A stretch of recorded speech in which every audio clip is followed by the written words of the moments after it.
ও guys দেখেন, আমি সকালে 6টা বাজে যাচ্ছি, এসে দেখি একটা মানুষ বসে আছে। শালমারাত কোনো চার হোটেল খোলা নাই, সকাল থেকে এই বেলা মোটামুটি 12টা বেজে গেছে গা, বসেই আছে। দেখি আমি কি খাই শেষ করি।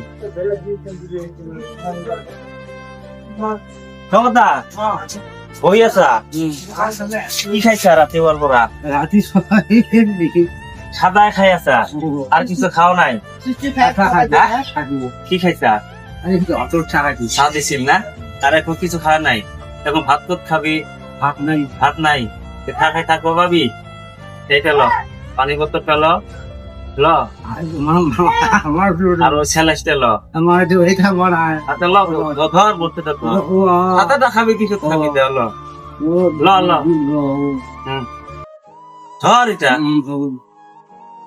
এখানে খাই, এই গাছের তলত যাই, ঘুমাই থাক, ভয় বুড়ি যাবি। আর দেখেন বন্ধুরা, এই সকাল 12টা পার হয়ে গেছে, এক কাপ চা খাই আছে, করবলায় ভাত নাই। তে আমার দেখে খুব মজা লাগলো আর কি, চাই পানি বোতলটা আরো স্যালাইস দিলাম আর কি।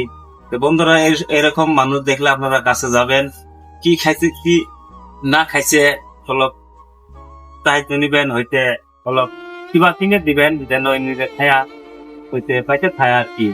বন্ধুরা ভালো থাকুন সবাই, ধন্যবাদ।